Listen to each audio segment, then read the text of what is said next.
Vitamin D को लेकर तमाम तरह की अफवाहें उड़ती रहती है।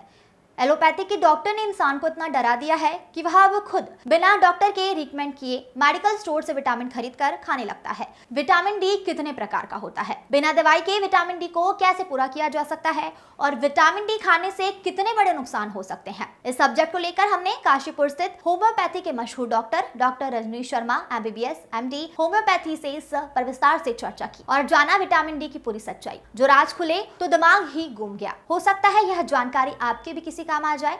अपनी राय हमें कमेंट बॉक्स में जरूर लिखिए। आइए देखते हैं क्या कहना है डॉक्टर रजनीश शर्मा का। Bureau report.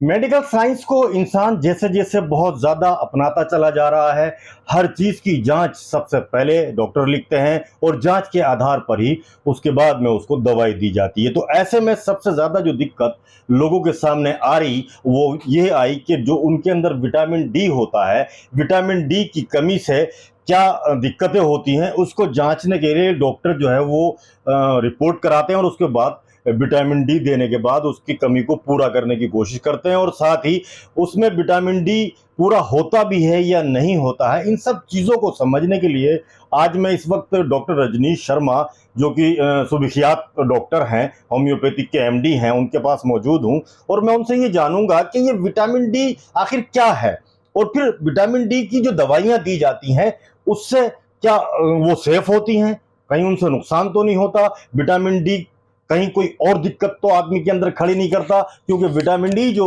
डॉक्टर देते हैं या जो मरीज लेते हैं उसके वो फायदे के लिए लेते हैं। ऐसे में क्या उनको फायदा होता है, इन्हीं सब चर्चाओं को लेकर मैं आज बात करूंगा। डॉक्टर रजनीश सर, आपका बहुत स्वागत है चैनल में। थैंक यू सर, ये विटामिन डी जो पूरी आप देख रहे हैं, बड़ी लंबी कहानी चल रही है इसकी। देखिए, एक बहुत ही कड़वा सच होता है कि फार्मा कंपनी, बीमारी और रोगी और चिकित्सक, एक इनका कॉम्बिनेशन होता है। तो कई बार ये समझ में नहीं आता कि पहले कभी लोगों का विटामिन डी इतना कम नहीं हुआ करता था जितना कम अब जिसको देखो उसका कम आ रहा है। चलो ठीक है, किसी भी वजह से पेंडेमिक हो गया, विटामिन डी सबका कम हो गया, कोई भी कारण रहा हो, वो बात की चीज़ है, उस पर रिसर्च हो रही है। लेकिन बहुत सी ऐसी बीमारियां जो विटामिन डी की डेफिशिएंसी से हो जाती हैं, तो जो चिकित्सक महोदय हैं वो अपना उसका इन्वेस्टिगेशन कराते हैं। विटामिन डी लेवल जब देखते हैं कम आया, उसकी कमी के अनुरूप पेशेंट के वेट, उसकी एज, उसके सेक्स को डिटरमिन करते हुए एक पर्टिकुलर डोज को फिक्स करते हैं कि इतने मिलीग्राम, इतनी मात्रा में विटामिन डी इतने इतने समयांतराल पर लेना है, उसके बाद बंद कर देना है। लेकिन आजकल क्या फैशन हो गया, जिसको देखो विटामिन डी खुद ही ले जा रहा है। लोगों को ये नहीं पता कि विटामिन डी की एक्सेस से, हाइपर विटामिनोसिस डी हो जाने से, उसकी टॉक्सिसिटी हो जाने से कितनी बड़ी बड़ी बीमारियां हो सकती हैं, जो कि विटामिन डी की डेफिशिएंसी से भी ज़्यादा घातक होती हैं। तो मैं आपको इस चीज़ पर प्रकाश डालूंगा कि विटामिन डी जो है क्या चीज़ है। देखिए, कई तरह के विटामिन डी होते हैं। एक तो होता है vitamin D1, vitamin D2, vitamin D3, इस तरह से कई सारे होते हैं। विटामिन D5 तक ही 5 तरह के विटामिन डी होते हैं, लोगों को पता नहीं है। विटामिन डी में 2 तरह के मिक्सचर्स होते हैं, अर्गोकैल्सिफेरॉल और लिमस्टिरॉल, ये जो 1:1 के रेशो में रहता है। विटामिन डी जो है अर्गोकैल्सिफेरॉल होता है। विटामिन D3 कॉलीकैल्सिफेरॉल रहता है, जिसकी सबसे ज़्यादा कमी आज हमें महसूस होती है विटामिन D3 की। होता क्या है कि विटामिन D3 के लिए हमें कॉलीकैल्सिफेरॉल के शैशे भी आते हैं, लिक्विड्स भी आते हैं और टेबलेट्स भी आते हैं जो हम लेते हैं। कुछ डेली लेने वाले डोजेज आती हैं, कुछ वीकली, कुछ 15 डेज पर इस तरह ली जाती हैं, लेकिन चिकित्सक की सलाह से ही लेनी चाहिए। लोग क्या करते हैं, अंधाधुंध ले रहे हैं, जैसे मदर का कम निकला या फादर का बच्चों को वैसे ही दे दिया, या किसी बच्चे का कम आया तो मदर फादर ने भी सोचा चलो हम भी ले लें, हमारा भी कम ही होगा, या फैमिली में 10 मेंबर है, 2 का कम आया, सबको दे दिया। अब कितना देना है, कितनी फ्रीक्वेंसी पे देना है, ये लोगों ने बिल्कुल जजमेंट नहीं किया। उसके नुकसान क्या होते हैं मैं आगे बताऊंगा। अगला है विटामिन D4, तो जिसमें जो अर्गोकैल्सिफेरॉल है, इसमें जब डाईहाइड्रोजनेशन हो जाता है तो डाईहाइड्रो अर्गोकैल्सिफेरॉल बनता है। एक साइटोकैल्सिफेरॉल होता है, विटामिन D5, इस तरह के। अब ये 5 तरह के विटामिन डी होते हैं, लोगों को नहीं पता है। तो एक तो इसकी बेसिक जानकारी। दूसरा, कौन सा विटामिन डी हमारे अंदर कम हुआ है हमें वो लेना चाहिए। हम कुछ तो नहीं ले लेंगे कि जो विटामिन डी सारे एक से नहीं होते, 5 तरह के हैं, तो कौन सा हमें लेना है या कौन सा हमारे लिए चूज करना पड़ेगा, वो डॉक्टर ही करेगा। अब इसके सोर्सेज की बात, कुछ तो ऐसे फूड सोर्सेज होते हैं जिसमें विटामिन डी होता है, जैसे फिश, ऑरेंज, इन सब में काफ़ी होता है। या सबसे बड़ा सोर्स होता है सनलाइट। अब सनलाइट में मैं एक बहुत आपको ऐसी चीज़ बताऊंगा जो बहुत कम लोगों को शायद पता होगी। जब हम फुल स्लीव्स के कपड़े पहने होते हैं, पैंट और शर्ट पहने हुए हैं, पूरा कवर्ड है, तो हमारा केवल फेस और केवल हाथ थोड़े से खुले रहते हैं, तो केवल 12% विटामिन डी हमें मिल सकता है। जो हम सन एक्सपोजर में जाएंगे। अगर हमने शॉर्ट स्लीव्स, हाफ स्लीव पहन लिया या कुछ करा, तो केवल चेहरा खुला है और बाहें खुली है हमारी, तो हमें 26% तक विटामिन डी सप्लीमेंटेशन मिल सकता है धूप से। अगर हमने शॉर्ट्स पहन रखे हैं, नेकर पहन रखी है और टी शर्ट पहन रखी है, हाफ टी शर्ट, तो हमें 46% तक विटामिन डी मिल सकता है। और हमने बिल्कुल ही शॉर्ट्स पहन रखे हैं, जो मिनिमम कपड़े पहनने चाहिए उतने पहन सकते हैं वो पहन रखे हैं, तो 72% तक हमें विटामिन डी मिल जाता है। अब इंडिया में हम देखेंगे, हम जनरली फुल कवर्ड रहते हैं, तो हमें विटामिन डी की शॉर्टेज ज़्यादा हो जाती है। फॉरेन में देखेंगे कि वो लोग सी बीचेस पर कम कवर या कुछ होते हैं वो। कम से मिनिमम कवर करके वो सन बात लेते हैं। मैं ये नहीं कहता इससे हम न्यूट्रिटी को बढ़ावा नहीं देना चाह रहा, लेकिन जितना भी विटामिन डी हम अपना घर में कर सकते हैं, जो कुछ कर सकते हैं, हम सन का एक्सपोजर जरूर लें और बॉडी की मैक्सिमम सरफेस को हम सन बात दें। अगला देखें, हम बैठते हैं या खड़े होते हैं तो हमें जो है विटामिन डी कम बनता है, चाहे हम सारे कपड़े उतार दें, लेकिन सबसे ज़्यादा कब बनता है जब हम लेटते हैं। जब हम लेटे होते हैं उस समय मैक्सिमम विटामिन डी बन रहा होता है, क्योंकि हमारी बॉडी पर डायरेक्ट सन एक्सपोजर मिलता है। वर्टिकल पर एक्सपोजर उतना नहीं मिलता जितना कि हमारे लाइन उसमें पोस्चर में मिलता है।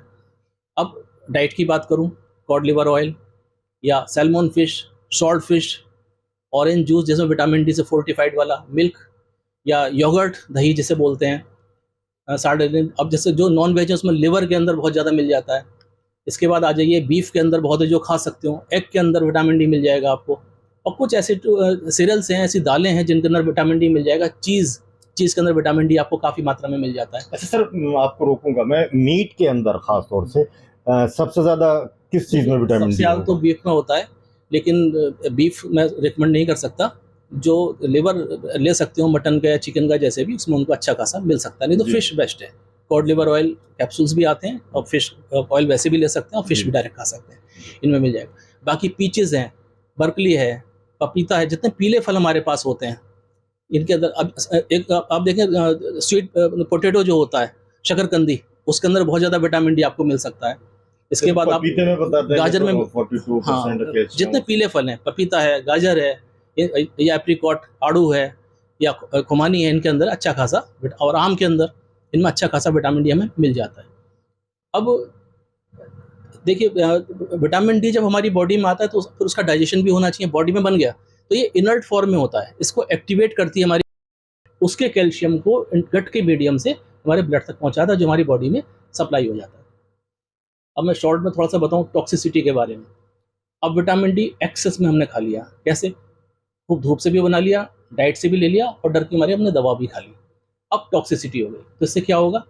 बॉडी के अंदर बहुत सारी पैथोफिजियोलॉजी स्टार्ट होंगी, जिसमें मैं सबसे पहले बताऊंगा, जैसे सेंट्रल नर्वस सिस्टम, जो हमारा ब्रेन है, जो हमारी नर्व्स हैं, स्पाइनल कॉर्ड है, उनके ऊपर इफेक्ट आएगा। तो क्या हो जाएगा?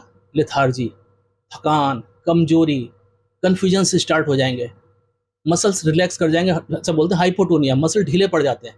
और साथ में क्या होगा? हाइपरफ्लेक्सिया, सॉरी हाइपोफ्लेक्सिया, हमारे रिफ्लेक्सेस वीक हो जाएंगे। कोई हमें टच करेगा, गुदगुदी करेगा या कुछ, हमें ज़्यादा असर नहीं होगा। क्यों? एहसास ही नहीं होगा, एहसास कम होगा, हम इनर्ट से होने लगेंगे, मसल्स लूज होने लगेंगी। दूसरा, किडनी में अगर देखें तो यूरिन बढ़ जाएगा, पोलीयूरिया जिसे बोलते हैं। रात को यूरिन और ज़्यादा बढ़ेगा। जब ज़्यादा यूरिन होगा तो हमें डिहाइड्रेशन हो जाएगा। डिहाइड्रेशन होने से क्या होगा? स्किन की बीमारियां भी स्टार्ट होंगी, स्किन क्रैक होगी, टंग क्रैक होगी, अंदर हमारे पास प्रॉब्लम्स आएंगी।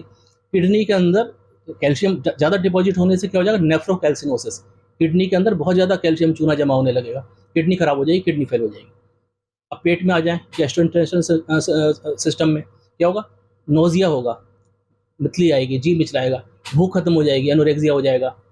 अब डिहाइड्रेशन हो चुका, पानी की कमी होगी, क्या होगा? कॉन्स्टिपेशन हो जाएगा, पेंक्रियास में स्वेलिंग आ जाएगी, पेंक्रियाटाइटिस, और धीरे धीरे हमारे पेट में अल्सर्स होने शुरू हो जाएंगे। अब सीवीएस में आ जाएं, क्या होगा? बीपी बढ़ जाएगा। जो ईसीजी में जो हम देखेंगे तो क्यूटी इंटरवल हमारा शॉर्ट हो गया। हार्ट की जो रिदम है वो रेगुलर ना होके कभी तेज कभी धीमी से बोलते हैं, एरिथमिया हो जाएगा, ये हमें प्रॉब्लम्स आएंगी। साथ में हमें क्या होगा? आँख के अंदर केरेटोपैथी हो जाएगी।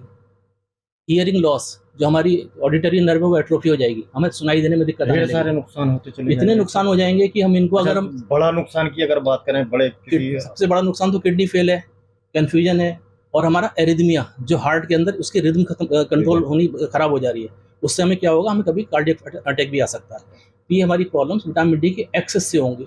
ये अंधाधुंध जो विटामिन डी ले रहे हैं उसकी वजह से, उसकी वजह से जो किसी डॉक्टर की परामर्श के बगैर ले रहे हैं। सही डोज क्या होती है? देखिए, ये patient to patient, condition to condition ये डिफर करती है। किसको विटामिन डी कितना कम है, पहले तो इस पर डिपेंड करेगी। फिर उसकी एज क्या है, उसका बॉडी मास इंडेक्स क्या है, कितना उसका मतलब ओबेज है, लीन थिन है, मॉडरेट है, मेल है, फीमेल है, चाइल्ड है, एडल्ट है या एल्डरली है, सबके ऊपर डिपेंड करेगा कि हमें कितनी मात्रा में देना है और कब कब देना है और कब तक देना है। हर हफ्ते देना है, हर 15 दिन में देना है, या कब तक देना है, या डेली देना है, ये उस पर डिपेंड। या इंजेक्टेबल देना है, कभी ये भी हो सकता है कि हम ओरली रिकमेंड ना करें, इंजेक्शंस दें और कितना दें, तो ये सब डॉक्टर की परमिशन से ही होना चाहिए। जो लोग स्वतः ट्रीटमेंट कर रहे हैं, स्वतः इलाज कर रहे हैं, वो इससे अपना नुकसान उठा सकते हैं। जो मैंने आपको भी वर्णन किया, इसके बहुत ज़्यादा साइड इफेक्ट्स हैं। तो ये जिस तरह से आज डॉक्टर साहब ने ये बहुत ही बारीक जानकारी थी, जिसको मैं कहूँगा कि ये इतनी सनसनीखेज चीज़ें हो जाती हैं कि लोग, मैं खुद अपनी बात कर रहा हूँ, मैं विटामिन डी दुकान से लेके ख़रीद के खाता हूँ क्योंकि मेरे जॉइंट्स में पेन रहते हैं, तो इस वजह से लोग अपने आप इस्तेमाल कर रहे हैं और उसका बड़ा नुकसान हो रहा है। और जिन लोगों को बिना दवाई के विटामिन डी पूरी हो सकती है, उनकी उस चीज़ों को जिस तरह से आज डॉक्टर रजनीश शर्मा ने समझाया है, उसको अगर हम और हमारे दर्शक सब मिलकर उसको फॉलो करें तो हम एक बहुत बड़े नुकसान से बच सकते हैं। और इस नुकसान से बचने के लिए आज मैं खुद 70 किलोमीटर चलकर डॉक्टर साहब के पास आकर इस इंटरव्यू को कर रहा हूं, ताकि आप तक ये जानकारी पहुंच सके और आप अवेयर हो सकें और समझदार भी बन सकें। क्योंकि जिस तरह से लगातार विटामिन डी को लेकर भ्रम फैलाया जा रहा है, विटामिन डी कमी बताई जा रही है, जैसे कि इंडिया के अंदर बताया जा रहा है कि विटामिन डी 25 से 24 तक होना चाहिए,